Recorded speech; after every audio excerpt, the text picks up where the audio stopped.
मोहनपुर नगर की तंग गलियों में एक बड़ा सा 2 मंजिला घर था, जिसके सामने एक चौड़ा बरामदा और भीतर जाते ही आंगन दिखाई देता था। इस घर के मालिक थे शंकरलाल जी, जो कपड़ों के व्यापारी थे।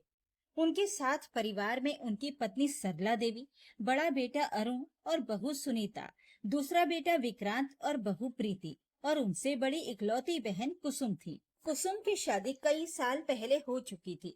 वो मायके आती जाती रहती थी, लेकिन उसका मायके से भावनात्मक जुड़ाव आज भी गहरा था। अरुण और विक्रांत दोनों ही अपने पिता के साथ दुकान संभालते थे। परिवार बाहर से देखने में बड़ा खुशहाल प्रतीत होता था। मोहल्ले में लोग अक्सर कहा करते, शंकरलाल जी का घर तो मिसाल है। बड़े बेटे बहू, छोटे बेटे बहू सब एक ही छत के नीचे रहते हैं। पर अंदरूनी हालात इतने सरल और सुंदर नहीं थे। शंकरलाल जी की दुकान का नाम था Shankarlal and sons cloth house. Mohanpur के मुख्य बाजार में उनकी ये दुकान वर्षों से चल रही थी। पुरानी पीढ़ी में ये दुकान केवल साधारण कपड़ों की थी, लेकिन समय के साथ ग्राहक बदल गए थे। अब लोग ब्रांडेड और फैशनेबल कपड़ों की मांग करने लगे थे। यही कारण था कि दुकान को नया रूप देने के लिए बार बार पैसों की जरूरत पड़ती थी। बड़ा बेटा अरुण पिता के साथ दुकान पर बैठता था। सीधा सादा और कुछ हद तक भोला स्वभाव, वही उसके पूरे व्यक्तित्व की पहचान था। उसमें कारोबार की गहराई तक जाने की समझ कभी विकसित नहीं हुई। इसके विपरीत छोटा बेटा विक्रांत पढ़ाई में तेज और दिमाग से व्यवहारिक था। बीकॉम करने के बाद उसने किसी नौकरी की बजाय पिता का कारोबार ही संभालना पसंद किया। जब अरुण की शादी सुनीता से हुई, तो घर में नई बहू का स्वागत बहुत धूमधाम से हुआ था। रामगंज से आई सुनीता मासूम और संस्कारी लड़की थी।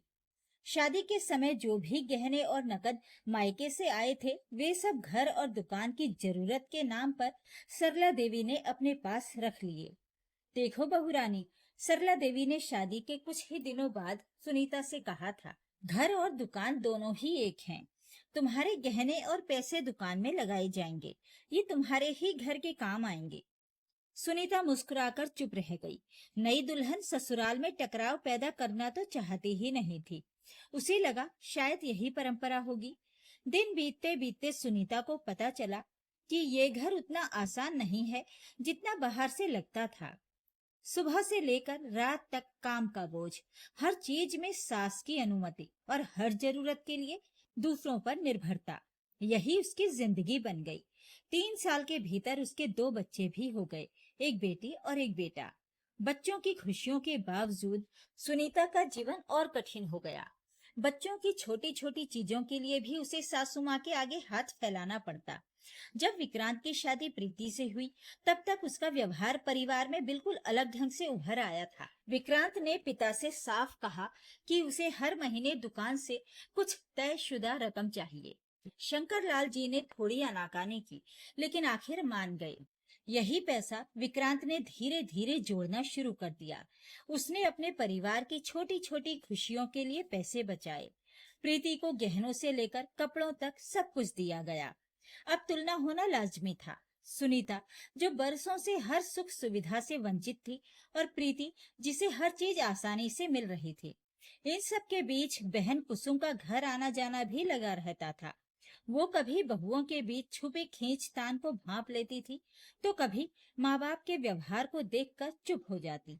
उसकी बेटी नेहा अब बड़ी हो गई थी और उसकी शादी की तैयारियां शुरू होने वाली थी। यही शादी आगे चलकर पूरे परिवार के रिश्तों की परीक्षा बनने वाली थी। सुनीता को ससुराल आए हुए अब कई साल हो चुके थे। शादी के शुरुआती दिनों में उसे उम्मीद थी कि धीरे धीरे चीजें बदलेंगी, मगर समय बीतने के साथ उसे एहसास हुआ कि उसके हिस्से का कोई सुख नहीं लिखा है। सुबह होते ही सुनीता की जिम्मेदारी शुरू हो जाती। सबसे पहले आंगन में झाड़ू, फिर चूल्हा चौका, बच्चों के लिए नाश्ता, सास ससुर के लिए चाय और पति अरुण के लिए टिफिन।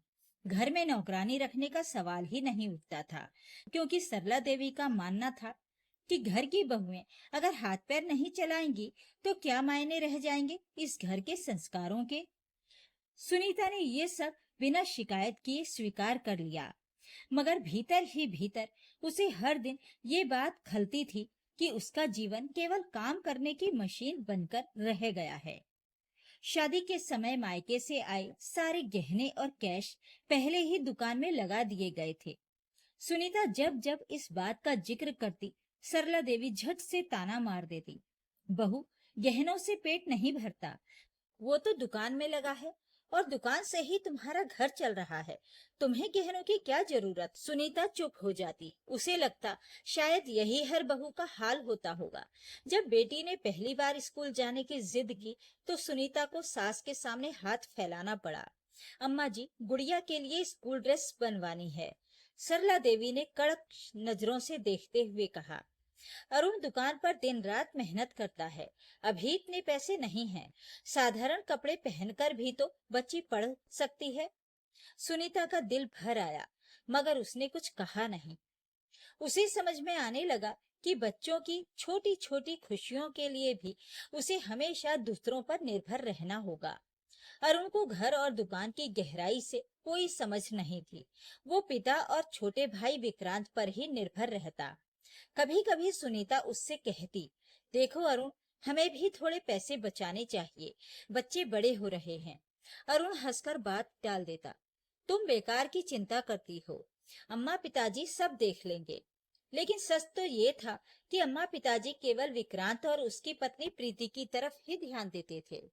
जब से विक्रांत की शादी प्रीति से हुई तो घर का माहौल बदल गया था। प्रीति को गहनों से लेकर कपड़ों तक सब कुछ मिला। सरला देवी ने खुद सोने के नए गहने बनवाए और कहा, नई बहू है, इसका मान सम्मान रहना चाहिए। सुनीता के दिल में पुराने घाव और गहरे हो गए। वो सोचती, मेरे लिए तो कभी ऐसा नहीं सोचा गया। क्या मैं बहू नहीं हूँ? घर में पहली बार एक नौकरानी रखी गई, मगर ये सुविधा भी केवल प्रीति के लिए थी। जब सुनीता ने कहा, अगर पहले भी मदद मिल जाती तो बच्चों को मैं और अच्छे से संभाल पाती, तो सरला देवी ने ताना मारा, बहू, ये सब तुम्हारी ही कमी है, तुमने घर को ठीक से संभालना नहीं सीखा।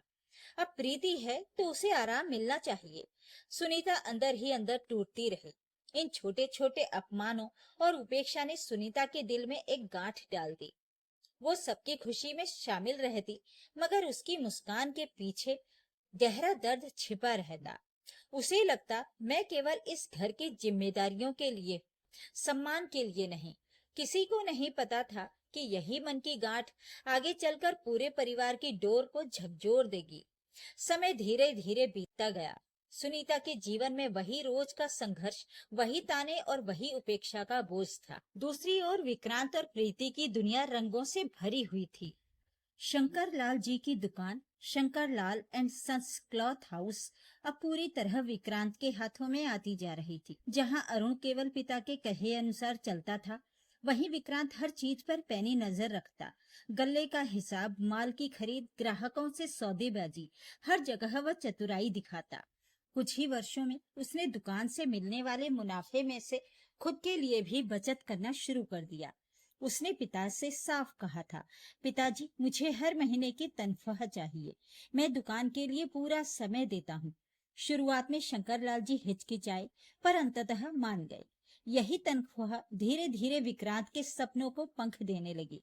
विक्रांत ने अपनी पत्नी प्रीति को कभी किसी चीज की कमी नहीं होने दी। उसके लिए गहने बनाए, महंगे कपड़े खरीदे गए और घूमने फिरने के लिए अलग बजट रखा गया। सरला देवी को भी ये सब अच्छा लगता। वो अक्सर कहती, नई बहू को मान सम्मान मिलना चाहिए, तभी तो घर का नाम ऊंचा रहेगा। प्रीति भी इस मान सम्मान में खोई रहती। वो खुलकर अपनी पसंद नापसंद जताती और घर के कामों में उसकी जिम्मेदारी लगभग ना के बराबर रह गई थी। सुनीता देखती कि कैसे प्रीति के लिए सब आसान है और उसके लिए सब कठिन। कभी कभी उसके दिल से आह निकलती, क्या मेरी मेहनत का कोई मोल नहीं? क्या मैं सिर्फ बोझ हूँ? वो बच्चों की पढ़ाई और भविष्य के लिए परेशान रहती, लेकिन उसकी आवाज अक्सर दबा दी जाती। जब वो अपनी तकलीफ अरुण से कहती तो अरुण हंसकर बोल देता, तुम्हें हमेशा छोटी छोटी बातों की चिंता लगी रहती है, देखना सब ठीक हो जाएगा। पर सुनीता जानती थी कि उसका सब ठीक कभी नहीं आने वाला। धीरे धीरे रिश्तेदार और पड़ोसी भी तुलना करने लगे। देखो, प्रीति कितनी सजी धजी रहती है, सुनीता तो हमेशा बुझी बुझी लगती है। ये बातें सुनीता के कानों तक पहुंचती और उसके दिल को और चोट पहुंचाती। वो चाहकर भी किसी से अपना दर्द बांट नहीं पाती। विक्रांत ने दुकान का असली नियंत्रण धीरे धीरे अपने हाथों में ले लिया और उनकी मेहनत को उसने हमेशा सीधी सादी सेवा बताकर छोटा दिखाया। शंकर लाल जी को भी लगने लगा कि विक्रांत ही असली वारिस है। कई बार दुकान से बड़ी खरीद के समय विक्रांत अपने पास जमा किए पैसों का इस्तेमाल करता और फिर सबके सामने कहता, अगर मैं बचत न करता तो दुकान आज इतनी आगे न बढ़ पाती। इससे उसका कद और ऊंचा होता गया। सुनीता का मन अब धीरे धीरे उदास रहने लगा। उसे लगता कि उसका जीवन केवल फर्ज तक सीमित हो गया है। न सम्मान, न पहचान, न अपने लिए कोई आवाज। कभी वो आईने में खुद को देखती और सोचती, क्या यही मेरी किस्मत है? उसके चेहरे की चमक जैसे जिम्मेदारियों और उपेक्षा के बोझ तले दब गई थी। वर्षों की उपेक्षा, गहनों की कमी, बच्चों के लिए तानों का बोझ, ये सब सुनीता के दिल में एक गांठ बन चुके थे। वो चुप रहती, मगर उस चुप्पी में गहरा दर्द और नाराजगी पल रही थी। ये गांठ इतनी मजबूत हो चुकी थी कि समय भी उसे खोल नहीं पा रहा था। मोहनपुर में Shankarlal and sons cloth house अब पहले से कहीं ज्यादा ग्राहकों से गुलजार था। विक्रांत की व्यावहारिक समझ और चालाकी ने दुकान को नई ऊंचाई दी थी, पर इसी के साथ साथ घर के भीतर रिश्तों में दूरी और तनाव भी उतनी ही तेजी से बढ़ रहा था। अरुण सुबह से शाम तक पिता और भाई के साथ दुकान पर बैठता। वो माल उठाने से लेकर ग्राहकों की सेवा तक हर काम करता, लेकिन जब भी हिसाब किताब की बात आती, विक्रांत आगे खड़ा होता और कह देता, भैया का योगदान तो है, मगर व्यापार को दिशा मैंने ही दी है। शंकरलाल जी भी धीरे धीरे इसी सोच को मानने लगे। अरुण की मेहनत को केवल फर्ज समझा जाने लगा, जबकि विक्रांत की चतुराई को काबिलियत। घर में भी यही हाल था। जब प्रीति के लिए सोने का हार बनवाया गया, तो सुनीता ने एक बार हिम्मत करके कहा, अम्मा जी, मेरे गहनों का क्या? मेरे गहने तो सब आप लोगों ने दुकान में डाल दिए थे। सरला देवी ने ठंडी आवाज में जवाब दिया, बहू, तुम्हारे गहनों से ही तो दुकान आगे बढ़ी। उसका फायदा तुम्हारे पति को ही तो हुआ। अब प्रीति के लिए गहने बन रहे हैं तो इसमें तुम्हें क्यों जलन हो रही है? ये सुनकर सुनीता का मन भीतर से छलनी हो गया। वो चुप हो गई, मगर उसकी चुप्पी अब और भी भारी होने लगी थी। समय बीतता गया। एक दिन विक्रांत ने शंकरलाल जी के सामने प्रस्ताव रखा, पिताजी, अब दुकान का बंटवारा होना चाहिए। हिसाब किताब साफ होना जरूरी है। मैं और भैया अलग अलग हिस्से से काम करें तो अच्छा रहेगा। शंकरलाल जी पहले तो चौंके, मगर सरला देवी ने भी विक्रांत का साथ दिया। उन्होंने कहा, अरुण तो सीधे साधे स्वभाव का है। अगर विक्रांत अलग हिसाब चाहता है तो इसमें बुरा क्या है? आखिरकार फैसला हुआ कि दुकान से अरुण को अलग कर दिया जाएगा। उसे हिस्से के रूप में एक मुश्त कुछ रकम दे दी गई। अरुण के लिए ये बड़ा झटका था। वो सोच रहा था कि ये वही दुकान है जिसे उसने पिता के साथ दिन रात मेहनत करके खड़ा किया था। अब उसी से उसे अलग किया जा रहा है। सुनीता ने जब ये सुना तो उसकी आंखों से आंसू झरझर गिर पड़े। वो बोली, ये तो अन्याय है। दुकान की नींव तो अरुण जी की मेहनत से पड़ी थी, पर उसकी आवाज किसी ने नहीं सुनी। अरुण और सुनीता को अब अपने हिस्से के पैसों से नई शुरुआत करनी थी। मोहनपुर में ही उन्होंने छोटे स्तर पर कपड़ों का व्यापार शुरू किया। शुरुआत कठिन थी, पर अरुण को मेहनत करना आता था। धीरे धीरे उधार लेकर और ईमानदारी से कारोबार बढ़ाते हुए उसने अपनी अलग पहचान बनानी शुरू कर दी। सुनीता का मन अभी भी पुराने घावों से भरा पड़ा था। गहनों की कमी, बच्चों के लिए तानों का बोझ और अब दुकान से अलगाव, ये सब उसकी गांठ को और मजबूत बना रहे थे। वो चाहकर भी ये नहीं भूल पा रही थी कि उसके साथ नाइंसाफी हुई है। अब घर दो हिस्सों में बंट चुका था। विक्रांत और प्रीति का परिवार एक ओर और अरुण और सुनीता का परिवार दूसरी ओर। शंकरलाल जी और सरला देवी स्वाभाविक रूप से छोटे बेटे विक्रांत के साथ ही रहे। अरुण और सुनीता अपने बच्चों के साथ अलग मकान के हिस्से में चले गए। ये बंटवारा केवल दुकान या घर का नहीं था, ये दिलों का भी बंटवारा था। समय बीतते बीतते कुसुम की बेटी नेहा की शादी तय हो गई। पूरा परिवार इस खुशी में डूब गया। कुसुम चाहती थी कि उसकी इकलौती बेटी की शादी धूमधाम से हो, ताकि समाज में उसकी इज्जत बनी रहे। कुसुम के घर में दिन रात मेहमानों की आवाजाही लगी रहती। ब्याह के गीत गाए जाते, महिलाएं मेहंदी और हल्दी की तैयारियों में जुटी रहती। नेहा भी अपने सुनहरे सपनों की डोली की कल्पना में खोई रहती। शंकरलाल जी और सरला देवी को भी बहुत उत्साह था। आखिरकार ये उनकी नातिन की शादी थी, लेकिन इतने बड़े आयोजन के लिए बहुत पैसों की जरूरत थी। कुसुम ने अपनी पूरी बचत पहले ही लगा दी थी, पर खर्चा उससे कहीं ज्यादा था। शादी का हॉल, खाने पीने का इंतजाम, दहेज में दिए जाने वाले गहने, सब मिलाकर लाखों का बजट बन रहा था। कुसुम ने अपने दोनों भाइयों अरुण और विक्रांत से मदद मांगी।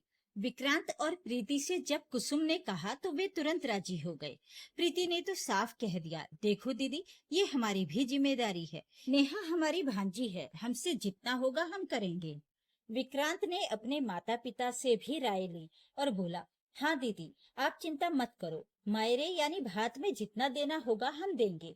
दूसरी ओर जब कुसुम ने अरुण और सुनीता से मदद मांगी तो दोनों के माथे पर चिंता की लकीरें उभर आई। दुकान भले ही अब ठीक चलने लगी थी, लेकिन अभी उन्होंने कर्ज उतारा ही था और बच्चों की पढ़ाई का बड़ा खर्च सामने था। सुनीता ने धीरे से कहा, दीदी, हम भी चाहते हैं कि नेहा की शादी खूब धूमधाम से हो, पर आप तो जानती हैं, अभी हमारी हालत बहुत मजबूत नहीं है। कुसुम का चेहरा उतर गया। उसे उम्मीद थी कि उसका बड़ा भाई भी खुलकर मदद करेगा। ये बात धीरे धीरे पूरे परिवार में चर्चा का विषय बन गई। सरला देवी ने ताने मारते हुए कहा, देखा, बड़े बेटे बहू की असलियत। जब घर में साथ थे तब भी बोझ लगता था, और अब भी जिम्मेदारी से बच रहे हैं। ये ताना सुनीता के दिल में तीर की तरह चुभ गया। उसे लगा मानो उसकी वर्षों की मेहनत और त्याग का कोई मूल्य ही नहीं। अरुण मन ही मन बहुत परेशान था। वो अपनी भांजे की शादी में मदद करना चाहता था, लेकिन अपनी आर्थिक स्थिति उसे रोक रही थी। वो सोचता, अगर मैं ज्यादा खर्च कर दूं तो बच्चों की पढ़ाई पर असर पड़ेगा, पर अगर मदद ना करूं तो सब यही कहेंगे कि मैं कंजूस हूँ। शादी का दिन आ पहुंचा। बैंड बाजे की गूंज, रंग बिरंगे कपड़े और रिश्तेदारों की चहल पहल ने पूरे माहौल को जीवंत कर दिया। विक्रांत और प्रीति ने मायरे में खूब खुलकर गहने और सामान दिए। सभी रिश्तेदार उनकी तारीफ करते नहीं थकते। वहीं अरुण और सुनीता ने अपनी हैसियत के अनुसार भले ही योगदान दिया, पर तुलना में वो बहुत कम लग रहा था। लोग कानाफूसी करने लगे, देखो, छोटे भाई ने कितना दिया और बड़े ने क्या किया। सुनीता सब सुन रही थी। वो मुस्कुराकर सबके सामने चुप रही, लेकिन उसके भीतर का दर्द और अकेलापन और गहरा हो गया।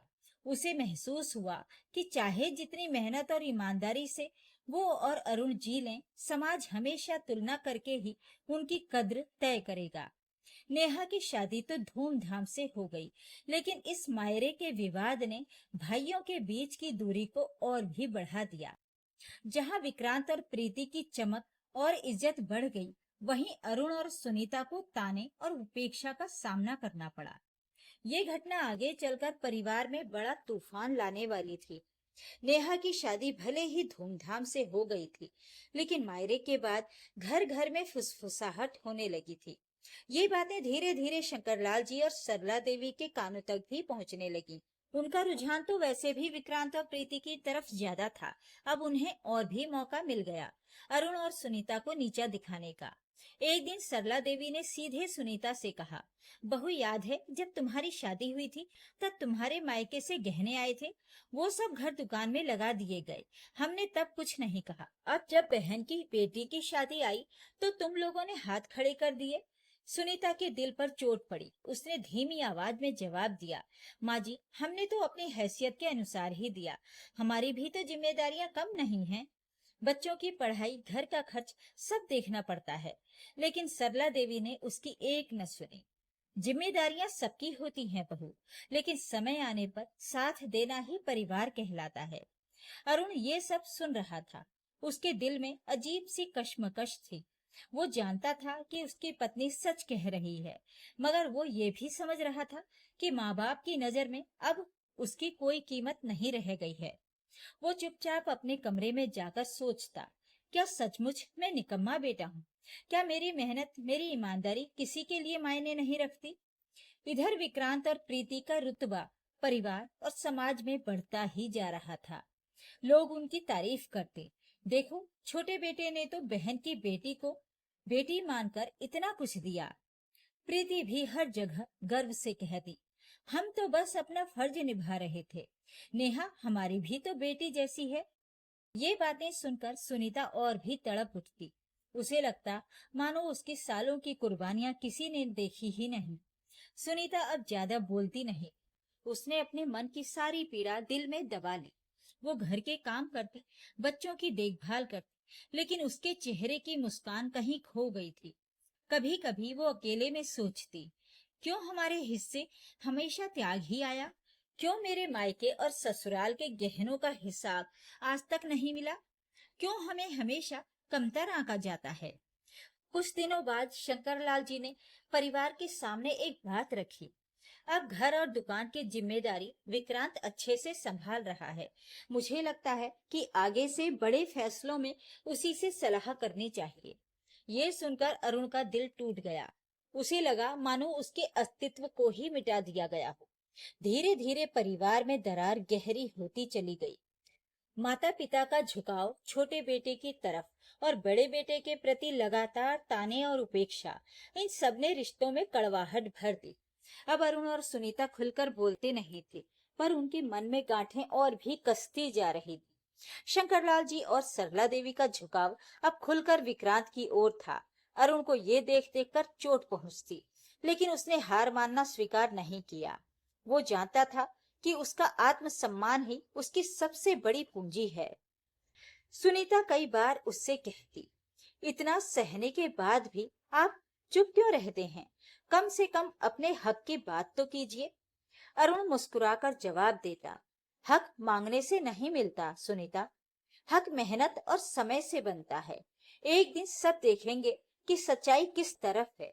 दुकान से अलग होने के बाद अरुण ने अपनी छोटी सी किराए की जगह पर नया कारोबार शुरू किया। वो रेडीमेड कपड़ों का ही काम करता, लेकिन इस बार उसने ठान लिया कि हर हिसाब साफ होगा और हर मेहनत का फल सीधे उसकी झोली में ही आएगा। सुनीता भी उसका पूरा साथ देती, कभी ग्राहकों से बात करती, कभी बच्चों के साथ बैठकर हिसाब किताब लिखवाती। धीरे धीरे उनकी दुकान चल पड़ी। अरुण नए नए फैशन के कपड़े खरीदता और फिर शाम तक दुकान पर खड़ा रहता।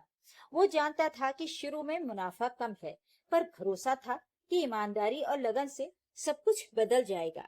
कई बार आर्थिक तंगी आ जाती, बच्चों की फीस निकालना मुश्किल होता, लेकिन सुनीता घर में बचत करके हालात को संभाल लेती।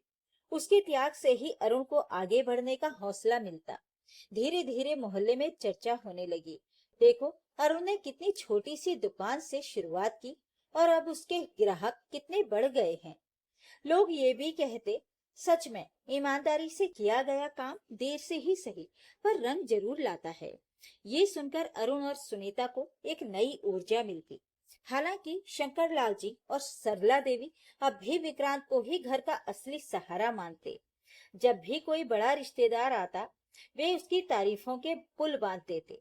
एक बार तो सरला देवी ने रिश्तेदारों के सामने कह ही दिया, विक्रांत ने हमारी लाज रख ली, वरना बड़े बेटे से तो कोई उम्मीद ही नहीं थी। ये सुनकर सुनीता की आंखों में आंसू आ गए, लेकिन उसने फिर भी कुछ नहीं कहा। उसके मन में सिर्फ एक ही आवाज गूंजती, एक दिन ये लोग देखेंगे कि अरुण किसी से कम नहीं है। अरुण कभी शिकायत नहीं करता था। वो सिर्फ अपने काम और परिवार पर ध्यान देता। उसने ठान लिया था कि चाहे कितनी भी कठिनाई आए, वो किसी के सामने हाथ नहीं फैलाएगा। उसके मन में एक दृढ़ संकल्प था, मेहनत से कमाया हुआ पैसा ही असली सम्मान देता है। मैं दूसरों की कृपा पर नहीं, अपनी मेहनत पर जीना चाहता हूँ। 2-3 साल की निरंतर मेहनत के बाद अरुण का कारोबार अब पटरी पर आ गया। दुकान का नाम बढ़ने लगा और ग्राहक उसके ईमानदार व्यवहार की वजह से उसे पसंद करने लगे। अब धीरे धीरे उसकी आय बढ़ने लगी थी। सुनीता ने अपने बच्चों के लिए नए कपड़े खरीदे और घर में पहली बार खुशी का माहौल लौटा। अरुण के कारोबार के बढ़ने के साथ ही सुनीता का आत्मविश्वास भी लौटने लगा। वो अब सिर्फ घर संभालने वाली बहू नहीं थी, बल्कि परिवार के फैसलों में भी अपनी राय देने लगी थी। बच्चों की पढ़ाई, दुकान का हिसाब किताब और ग्राहकों से संपर्क, सब में उसका हाथ अरुण के साथ रहता। सुनीता ने महसूस किया, मेरी मेहनत और संघर्ष को अब कोई नजरअंदाज नहीं कर सकता। एक दिन शंकरलाल जी और सरला देवी के घर में किसी रिश्तेदार के साथ बातचीत हो रही थी। रिश्तेदार ने कहा, विक्रांत ने तो सब संभाल लिया है, बड़े बेटे की मेहनत तो कम ही दिख रही है। सुनीता अब चुप नहीं रही।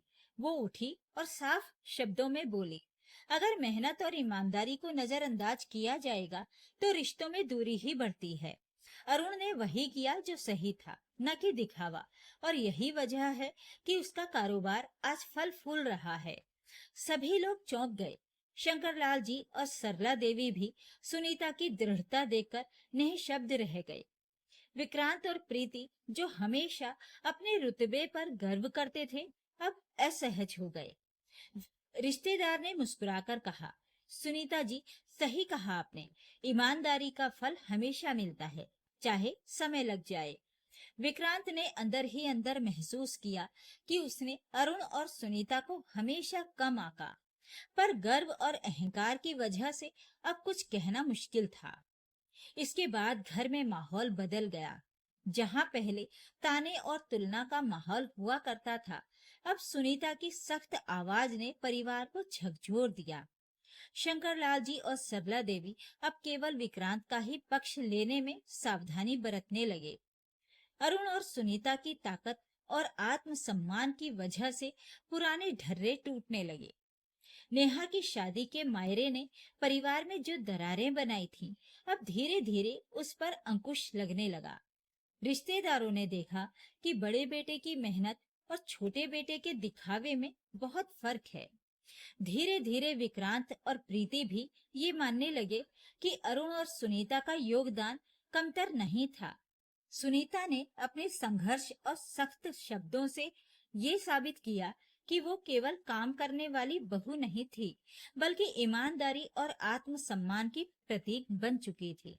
अब घर में उसकी राय को नजरअंदाज नहीं किया जा सकता था। सुनीता का दिल अब धीरे धीरे शांति पाने लगा। वो जानती थी कि भले ही कुछ लोग मेरी मेहनत और त्याग को तुरंत न समझें, पर समय हर चीज को स्पष्ट कर देता है। मैं अपने रास्ते पर गर्व के साथ खड़ी हूँ। अरुण और सुनीता ने नेहा की शादी और परिवार की परेशानियों से बहुत कुछ सीखा था। अब उन्होंने ठान लिया था कि भविष्य में वे केवल अपने आत्मसम्मान और मेहनत से ही जीवन चलाएंगे। दूसरों की तुलना और तानों से उन्हें कोई फर्क नहीं पड़ता।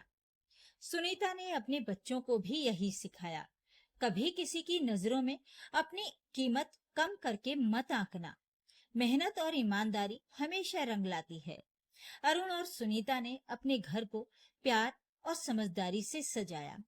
बच्चों की पढ़ाई और खेलकूद का पूरा ध्यान रखा, साथ ही दुकान में नई योजनाएं बनाई। ग्राहकों के लिए खास ऑफर और सेवाएं शुरू की। धीरे धीरे उनका छोटा सा व्यवसाय एक मजबूत पहचान बनाने लगा। अब परिवार के बड़े बुजुर्ग भी समझने लगे कि केवल दिखावा और पैसों की भरमार से संबंध नहीं टिकते। अरुण और सुनीता की ईमानदारी और मेहनत ने उनके अंदर आत्मविश्वास जगाया। विक्रांत और प्रीति ने भी माना कि केवल पैसा और रुतबा सब कुछ नहीं होता। अरुण का कारोबार अब पहले से कई गुना बड़ा हो गया था। ग्राहक उसकी ईमानदारी और मेहनत के लिए उसे पसंद करने लगे। लोग उसे सलाह और मार्गदर्शन के लिए भी बुलाने लगे। सुनीता की भूमिका इस सफलता में सबसे अहम थी। उसने घर और व्यवसाय दोनों को संभाल कर ये दिखा दिया कि महिला की मेहनत भी किसी से कम नहीं होती। अब अरुण और सुनीता ने अपने घर और रिश्तों में संतुलन बनाए रखा। बच्चों की परवरिश, घर की जिम्मेदारियां और व्यवसाय, सब कुछ संगठित तरीके से चलने लगे। सुनीता ने महसूस किया, असली सम्मान वही है जो मेहनत और ईमानदारी से मिलता है, न कि दिखावे और गहनों से। मोहनपुर में अब अरुण और सुनीता की पहचान बदल चुकी थी। लोग कहते, देखो, वही जो वर्षों तक दबता रहा, अब अपने दम पर ऊंचा खड़ा है। उसकी कहानी एक मिसाल बन गई। किसी भी दबाव और अन्याय के बावजूद अगर आत्मसम्मान और मेहनत साथ हो तो सफलता निश्चित है। समय ने सबको ये दिखा दिया कि केवल पैसा और दिखावा ही सब कुछ नहीं होता। अरुण और सुनीता ने न केवल अपना सम्मान बनाया, बल्कि बच्चों को भी सही संस्कार और आत्मविश्वास दिया। उनका परिवार अब केवल पैसे और गहनों की वजह से नहीं, बल्कि प्यार, मेहनत और ईमानदारी से जाना जाने लगा। तो ये थी आज की कहानी। इस कहानी के बारे में अपनी राय कमेंट बॉक्स में जरूर लिखें। वीडियो को लाइक और शेयर कर दीजिए। चैनल को सब्सक्राइब जरूर कर लीजिए ताकि आपको रोज अच्छी अच्छी कहानियां सुनने को मिलती रहें। तो फिर मिलते हैं एक और कहानी के साथ। नमस्कार।